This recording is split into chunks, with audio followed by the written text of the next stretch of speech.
মুর্শিদাবাদে আন্তর্জাতিক সাইবার জালিয়াতি চক্রের জাল ছিঁড়ল পুলিশ। বহরমপুর সাইবার ক্রাইম থানার অভিযানে মুনাইকান্দ্রা গ্রাম থেকে গ্রেফতার করা হয়েছে ৭ জনকে। পুলিশের সূত্রে জানা গেছে, ধৃতদের মধ্যে ৪ জন বাংলাদেশের নাগরিক, বাকিরা স্থানীয়।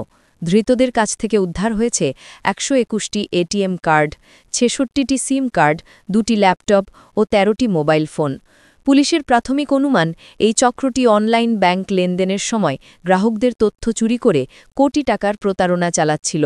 অতিরিক্ত পুলিশ সুপার রাশপ্রীত সিং জানিয়েছেন, ধৃতদের জিজ্ঞাসাবাদ চলছে।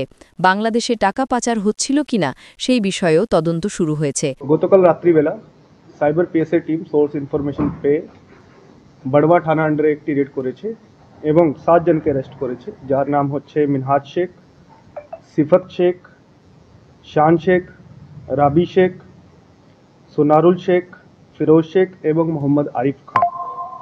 এর মধ্যে 4 জনের বাড়ি হচ্ছে বাংলাদেশ এবং 3 জনের বাড়ি হচ্ছে বড়বা থানা আন্ডারে। রেডের সময় এর কাছে থেকে 2 ল্যাপটপ, 13 মোবাইল ফোন, 46 সিম কার্ড এবং 121 এটিএম কার্ড রিকভার এবং সিজ করা হয়েছে। এই নিয়ে একটা স্পেসিফিক কেস রেজিস্টার করা হয়েছে সাইবার পিএসএ। ইনিশিয়াল ইনভেস্টিগেশনে যেটা পাওয়া গেছে, এরা সবাই ফাইন্যান্সিয়াল ফ্রড সাথে যুক্ত ছিল। এখন আমরা ওর ডিটেইলড ইনভেস্টিগেশনে যাব। এরা কবে এসছে এখানে, কখন এসছে, কী কারণে এসছে, এটা আমরা এবং এরা কিভাবে ফাইন্যান্সিয়াল ফ্রড করছিল, নিজে ফ্রড করছিল বা শুধু টাকা তুলছিল, এটা আমরা এখন তদন্তে যাব এবং দেখব। 2 জনের বাড়ি হচ্ছে ঢাকা এবং 2 জনের বাড়ি হচ্ছে জেসর।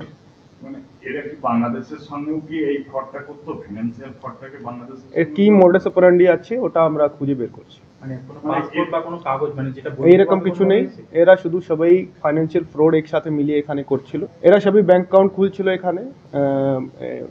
যারা 3 জন ইন্ডিয়ান আছে মেনলি, এরাই মাস্টারমাইন্ড। মোহাম্মদ আরিফ খান, ফিরোজ শেখ, সোনারুল শেখ, এরা ব্যাংক অ্যাকাউন্ট খুলে এটিএম কার্ড ইউজ করতো। এই সবই 121 এটিএম কার্ড সিজ করা হয়েছে। এই সবই এটিএম কার্ড এই ফাইন্যান্সিয়াল ফ্রড করার জন্য ইউজ করা হয়েছে। মোটামুটি কত টাকার একটা লেনদেন হয়েছে?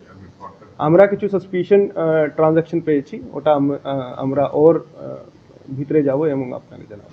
এরা যে বাংলাদেশি কোনো ডকুমেন্টস পাওয়া গেছে এদের কাছ থেকে? এখন পর্যন্ত আমরা যেটা ইন্টারোগেশন করছি ওর থেকে এটা সবই জিনিস পেয়েছি। বাংলাদেশি সিম বা বাংলাদেশি মোবাইল এসব কিছু পাওয়া গেছে? এইরকম আমরা এখন যেটা বললাম আপনাকে, যেটা সিজ করা হয়েছে, 2 ল্যাপটপ, 13 মোবাইল ফোন, 46 সিম কার্ড, 121 এটিএম কার্ড, এইটুকু আমরা। এই সিম কার্ড এটিএমগুলো যাদের নামে, তারা তো কিছু জানে না কোন নামে করা হয়েছে এটিএম। এটা এটিএম কোডে আমরা রিকোয়েস্ট পাঠাবো, কার নামে আছে এটিএম, কার নামে ব্যাংক অ্যাকাউন্ট আছে, ওটা আমরা ব্যাংক থেকে ডিটেলস যখন পাবো আপনাকে জানাবো। স্যার কিভাবে অপারেশনটা চালাতে হবে?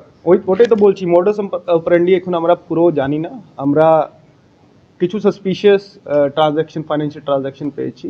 ইনিশিয়াল ইনভেস্টিগেশন এটাই পাওয়া গেছে, এরা সবাই যুক্ত ছিল ফাইন্যান্সিয়াল ফ্রড সাথে। এখন এরা কিভাবে ফাইন্যান্সিয়াল ফ্রড করছিল বা করছিল কি না, বা শুধু টাকা তুলছিল, ফাইন্যান্সিয়াল ফ্রডে যেটা টাকা আছে শুধু ওই তো এটিএম কার্ড পাওয়া গেছে, তো শুধু এটিএম কার্ড টাকা তোলার জন্য ছিল, এটা আমরা খুঁজে বের করছি। হ্যাঁ, সবাইকে বড়বা থানা থেকে। যেসব টাকা ফ্রড করতো সেই সব টাকা কি বাংলাদেশে পাঠাতো না এখানে? এইরকম কিছু আসেনি এখনো, আমরা তদন্ত করে দিচ্ছি। যারা বাংলাদেশি তারা এখানকার কোনো স্থায়ী বাসিন্দা হয়ে থাকতো? এখানে থাকতো ওরা, এখন আমরা ডকুমেন্ট কিছু পাইনি এখন। এটা ইন্টারোগেশনে যেটা এসছে আমরা বললাম। আমরা 10 দিনের পিসি নিচ্ছি সবাই। কার বাড়িতে থাকতো এরা বড় ভাই? মাস্টারমাইন্ড ছিল 3 জন, সোনারুল শেখ, ফিরোজ শেখ, মোহাম্মদ আরিফ খান। এরাই এর জন্য অ্যারেঞ্জমেন্ট করেছিল। এরা 3 জনই